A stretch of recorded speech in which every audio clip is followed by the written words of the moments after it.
दोस्तों, Brajesh Chandra learning channel में आपका स्वागत है। दोस्तों, मध्यकालीन भारतीय इतिहास पर मैं अपनी अगली प्रस्तुति के साथ आपके समक्ष उपस्थित हूँ। प्रस्तुत वीडियो में हम लोग फिरोज शाह तुगलक के संबंध में चर्चा करेंगे, जो तुगलक वंश का तीसरा शासक था। इसके शासनकाल को लोक कल्याणकारी शासन के रूप में भी देखा जाता है। इसके काल में बुनियादी ढांचा का विकास हुआ और जन कल्याण के क्षेत्र में बहुत सारे कार्य किए गए। कुछ विद्वान तो फिरोज शाह तुगलक को सल्तनत काल का अकबर तक मानते हैं। तो प्रस्तुत वीडियो में हम लोग फिरोज शाह तुगलक की नीतियों का, इसके कार्यों का मूल्यांकन करेंगे। यह टॉपिक सिविल सर्विसेज की प्रारंभिक एवं मुख्य दोनों ही परीक्षाओं के दृष्टिकोण से अत्यंत महत्वपूर्ण है। तो आइए इसे हम देखते हैं। जैसा कि आप सबों को पता है कि फिरोज शाह तुगलक जो था वह मोहम्मद बिन तुगलक का चचेरा भाई था, और यह मोहम्मद बिन तुगलक की मृत्यु के बाद वर्ष 1351 ईस्वी में विद्रोही अमीर एवं उलेमा वर्ग के समर्थन से सुल्तान बना था। जैसा कि आप जानते हैं कि मोहम्मद तुगलक की नीतियों से अमीर एवं उलेमा वर्ग दोनों ही में असंतोष व्याप्त थे और वे संगठित रूप से विद्रोह कर रहे थे। तो वस्तुतः विद्रोही अमीरों एवं उलेमाओं के समर्थन एवं सहयोग से ही फिरोज शाह तुगलक ने सत्ता प्राप्त की थी। इसने 1388 ईस्वी तक शासन किया था। तो सबसे पहले हम लोग फिरोज शाह तुगलक जिन परिस्थितियों में सत्ता प्राप्त की फिरोज शाह तुगलक ने, उन परिस्थितियों पर एक नज़र डालते हैं। तो जिन परिस्थितियों में फिरोज ने सत्ता संभाली थी वह राजनीतिक अस्थिरता का युग था। एक तरफ मोहम्मद तुगलक के उदार धार्मिक दृष्टिकोण एवं उलेमाओं के विरुद्ध उसकी नीति से उलेमा वर्ग में तीव्र असंतोष था, तो दूसरी तरफ प्रशासन में विदेशी एवं भारतीय मुसलमानों, हिंदुओं तथा निम्न वर्ग के व्यक्तियों को शामिल किए जाने से जो पुराने कुलीन तुर्क अमीर एवं अधिकारी वर्ग था वह भी असंतुष्ट था। ये दोनों वर्ग संगठित होकर के विद्रोह कर रहे थे, जिसका परिणाम हुआ कि प्रशासन की संपूर्ण व्यवस्था जो थी वह चरमरा गई थी। बंगाल एवं दक्षिण भारत के राज्य जो थे वे स्वतंत्र हो चुके थे सल्तनत से। सल्तनत की सीमाएं जो थी वह अलाउद्दीन के काल की प्रत्यक्ष नियंत्रण वाली सीमा तक ही सिमट गई थी।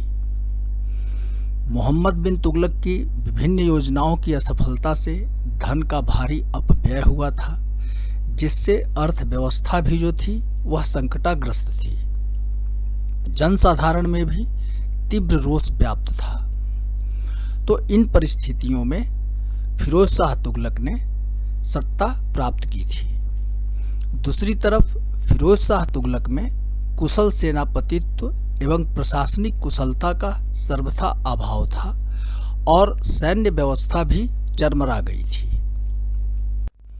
अतः फिरोज शाह तुगलक न तो साम्राज्य विस्तार कर सकता था और न ही वह विद्रोही अमीर एवं उलेमा वर्ग को सैन्य शक्ति के द्वारा बशवर्ती ही बना सकता था। वस्तुतः वह इन्हीं विद्रोही वर्गों के समर्थन से सुल्तान बना था। उपरोक्त परिस्थितियों में फिरोज ने प्रत्येक वर्ग को संतुष्ट करने की नीति अपनाई तथा शेष बचे क्षेत्रों के आंतरिक प्रशासन को सुदृढ़ बनाने का प्रयास किया। इसके आंतरिक प्रशासन के संदर्भ में दो महत्वपूर्ण तथ्य हैं, इसे आप ध्यान से देखें कि पहला, फिरोज के सफल आंतरिक प्रशासन का श्रेय उसके योग्य अधिकारियों, विशेष रूप से उसके प्रधानमंत्री खाने जहां मकबूल को जाता है। खाने जहां मकबूल जो था वह फिरोज शाह तुगलक का प्रधानमंत्री था। दूसरा कि उसने आंतरिक प्रशासन का स्वरूप जन कल्याणकारी बनाने का प्रयास किया और इसके काल में सांस्कृतिक गतिविधियां भी प्रोत्साहित हुई थी। आगे बढ़ें। सबसे पहले हम लोग फिरोज शाह तुगलक की धार्मिक नीति की समीक्षा करते हैं। तो दोस्तों, फिरोज ने उलेमाओं एवं कट्टर सुन्नी प्रजा का समर्थन हासिल करने के लिए उलेमाओं के पुराने अधिकार वापस दे दिए। इन्हें भरपूर दान भी दिया गया तथा राजनीति में महत्वपूर्ण स्थान भी प्रदान किया गया। यह एक महत्वपूर्ण तथ्य है। इसने खलीफा से 2 बार अपने शासन की अनुमति प्राप्त की तथा इसका नाम सिक्कों पर खुदवाया। तीसरी महत्वपूर्ण बात कि प्रशासनिक नीतियों के निर्धारण में शरीयत को प्रधानता प्रदान की गई। चौथा कि हिंदू धर्मावलंबियों के विरुद्ध असहिष्णुता की नीति अपनाई गई। हिंदुओं के धार्मिक स्थलों का विनाश किया गया एवं ब्राह्मणों से भी जजिया वसूला गया जो अब तक इससे मुक्त थे। तो फिरोज शाह तुगलक की धार्मिक नीतियों के ये कुछ महत्वपूर्ण अभिलक्षण हैं। आगे देखते हैं। इस प्रकार फिरोज की धार्मिक नीति प्रतिक्रियावादी थी। यद्यपि उपरोक्त धार्मिक कट्टरता का प्रदर्शन उसकी व्यक्तिगत धर्मांधता का परिचायक नहीं होकर उसकी व्यक्तिगत मजबूरी थी। इसके द्वारा उसे कट्टरपंथी उलेमाओं का समर्थन प्राप्त हो सका और राजनीतिक तथा प्रशासनिक स्थिरता सुनिश्चित हो सकी।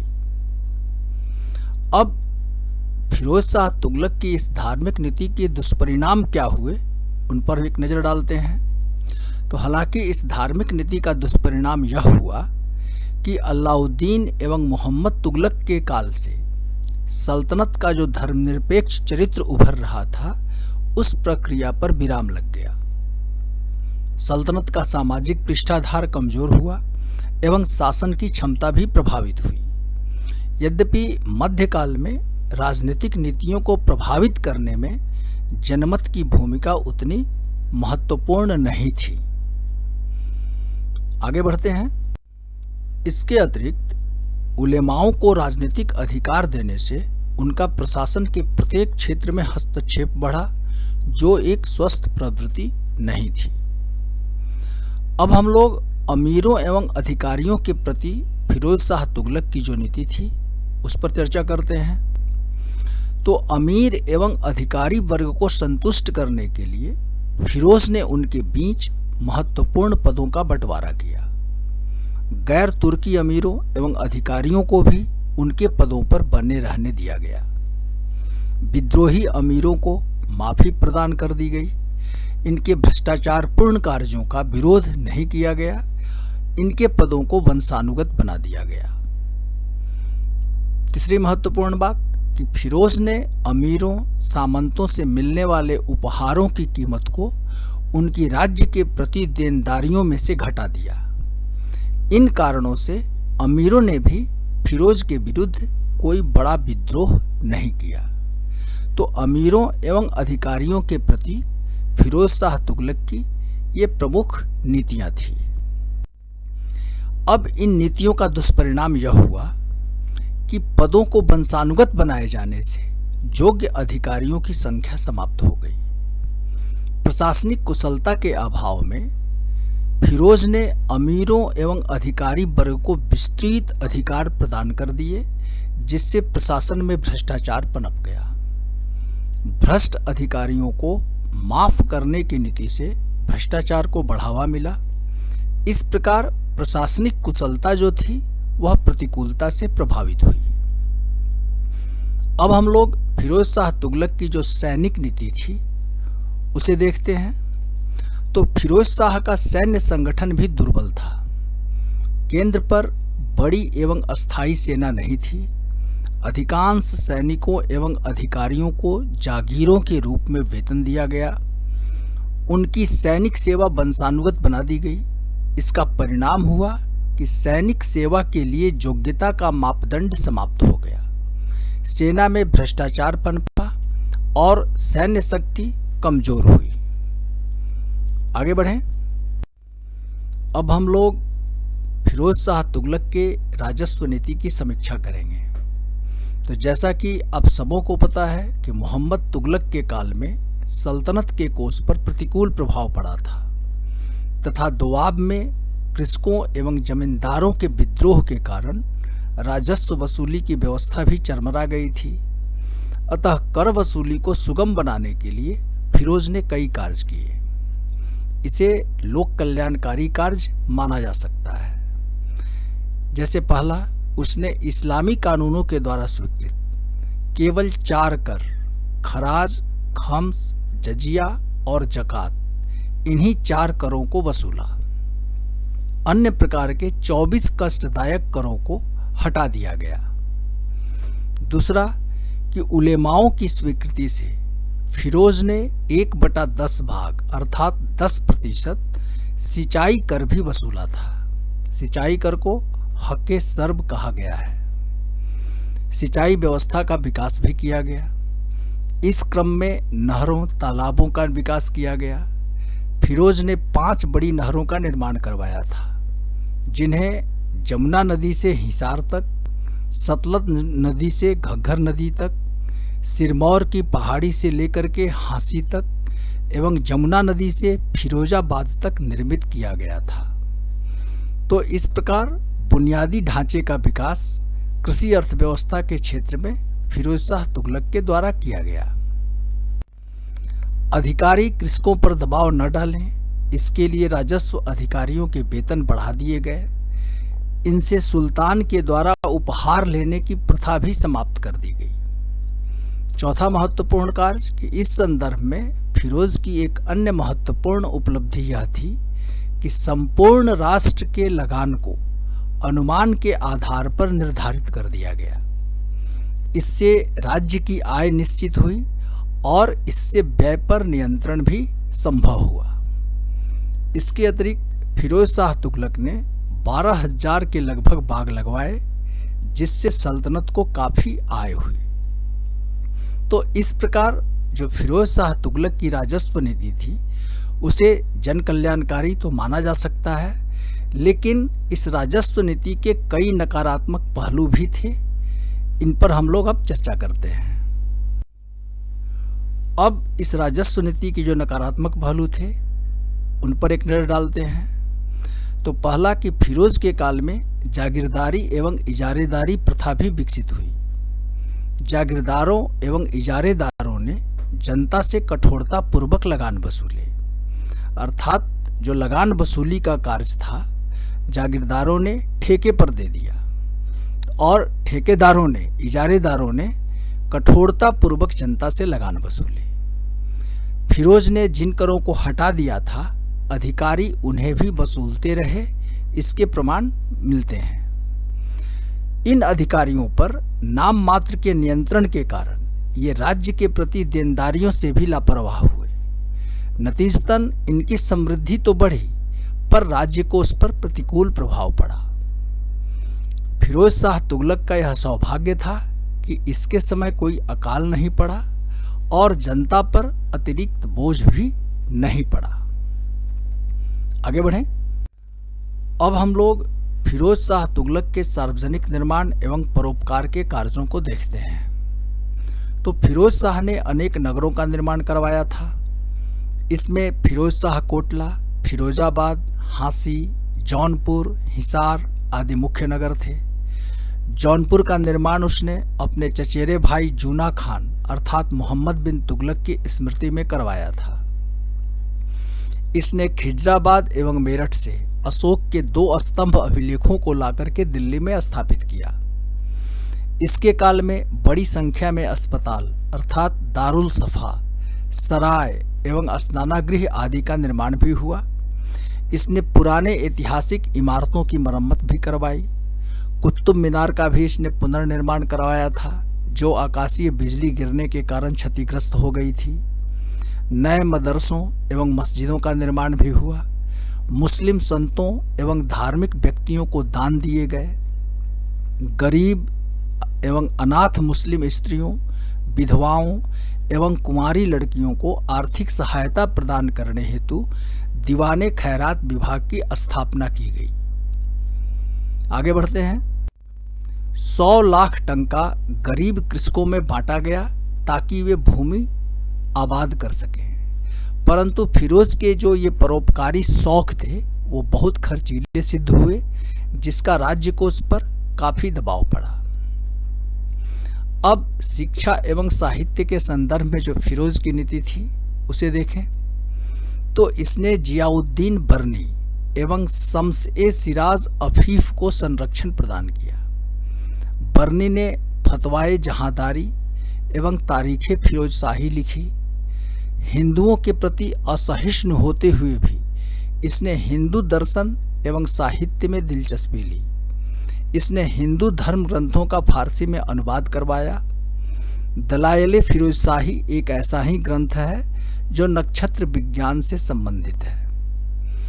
फिरोज शाह ने अपनी आत्मकथा भी लिखी जो फुतुहाते फिरोजशाही के नाम से जाना जाता है, परंतु फिरोज के समय की अधिकांश रचनाएं इस्लाम से प्रभावित होने के कारण संकुचित धारणाओं से परिपूर्ण है। आगे बढ़ते हैं। अब दासों के प्रतिनिधि। तो फिरोज शाह तुगलक को दासों का बहुत शौक था। इसके पास लगभग 1,80,000 दास थे। इनकी शिक्षा दीक्षा एवं परवरिश के लिए उसने एक अलग विभाग दीवाने बंदगान एवं अधिकारियों की नियुक्ति की, परंतु यह शौक काफी महंगा साबित हुआ। एक तरफ ये व्यय के अनार्थिक मद थे, तो दूसरी तरफ फिरोज की मृत्यु के बाद इन्होंने राजनीति में हस्तक्षेप प्रारंभ किया, जिससे तुगलक वंश का पतन हो गया। अगर सैन्य अभियानों की बात करें तो फिरोज ने उड़ीसा, जाजनगर, कांगड़ा, नगरकोट तथा सिंध पर 2 अभियान किए थे, परंतु इन अभियानों का उद्देश्य साम्राज्य विस्तार न होकर के लूटपाट के उद्देश्यों से प्रेरित था। पुनः ये अभियान पूर्णतः सफल नहीं रहे या फिर उनकी सफलता अल्पकालिक थी। सिंध में फिरोज तुगलक की स्थिति अत्यंत दयनीय हो गई थी। तो सैन्य अभियानों के दृष्टिकोण से भी फिरोज शाह तुगलक का काल अधिक महत्वपूर्ण नहीं है। इस प्रकार स्पष्ट है कि फिरोज तुगलक की नीति से अमीर एवं उलेमा वर्ग संतुष्ट हुआ, जिससे मोहम्मद तुगलक के काल में फैली अव्यवस्था समाप्त हो गई। इन वर्गों से निश्चिंत होकर के फिरोज ने आंतरिक प्रशासन एवं जन कल्याणकारी कार्यों पर ध्यान दे सका। फिर भी उसकी नीतियां सल्तनत के उत्तरजीविता के अनुरूप नहीं थीं। इससे न सिर्फ तुगलक वंश का पतन हुआ, बल्कि सल्तनत का आधार भी कमजोर हुआ। अब हम लोग फिरोज शाह तुगलक से संबंधित कुछ महत्वपूर्ण तथ्यों पर एक नज़र डालते हैं, जो प्रारंभिक परीक्षाओं के दृष्टिकोण से महत्वपूर्ण है। तो मोहम्मद तुगलक की मृत्यु के बाद इसका प्रथम राज्याभिषेक ठट्टा में मार्च 1351 में किया गया। इसके बाद अगस्त 1351 में इसका दूसरा राज्याभिषेक दिल्ली में हुआ था। तो इस प्रकार फिरोज शाह तुगलक के 2 राज्याभिषेक हुए थे। सैन्य अभियानों पर अगर नजर डालें तो बंगाल 1353 ईस्वी में इसने बंगाल पर आक्रमण किया। शमसुद्दीन इलियास उस समय वहां का गवर्नर था। एवं दूसरा अभियान इसने 1359 में किया, जो इलियास का पुत्र सिकंदर शाह के शासनकाल में हुआ। लेकिन बंगाल के ये दोनों अभियान जो थे फिरोज शाह तुगलक के, वे असफल हो गए। दूसरा इसका जो अभियान था जाजनगर उड़ीसा पर किया गया था 1360 में। भानुदेव तृतीय को इसने परास्त किया और उस समय उसने पुरी के जगन्नाथ मंदिर को ध्वस्त किया। तीसरा अभियान जो था फिरोज का 1361 ईस्वी में नगरकोट में हुआ और वहां आक्रमण करके इसने ज्वालामुखी मंदिर को ध्वस्त किया। चौथा अभियान 1362 में सिंध पर किया था। 6 माह तक इसकी सेना रेगिस्तान में फंसी रही, लेकिन अंत में सिंध में इसकी विजय हुई। फिरोज शाह तुगलक ने तांबे एवं चांदी के मिश्रण से अद्धा एवं बिक संज्ञक सिक्के चलाए थे। संसगनी नाम का एक नया सिक्का भी इसने चलाया, जिस पर अपना नाम, अपने उत्तराधिकारी के रूप में फतह खान का नाम और खलीफा का नाम भी अंकित करवाया था। तो फिरोज शाह तुगलक से संबंधित ये कुछ महत्वपूर्ण तथ्य हैं जो प्रारंभिक परीक्षाओं के दृष्टिकोण से महत्वपूर्ण है। तो दोस्तों, इस वीडियो में बस इतना ही। मुझे उम्मीद है कि इस अध्ययन सामग्री का उपयोग करते हुए आप परीक्षाओं में पूछे जाने वाले प्रश्नों का उत्तर आसानी से दे पाएंगे। दोस्तों, यदि मेरी यह प्रस्तुति आपको उपयोगी लगी है तो कृपया मेरे इस वीडियो को लाइक करें, और यदि अभी तक आपने मेरे इस चैनल को सब्सक्राइब नहीं किया है तो इसे सब्सक्राइब अवश्य करें। धन्यवाद।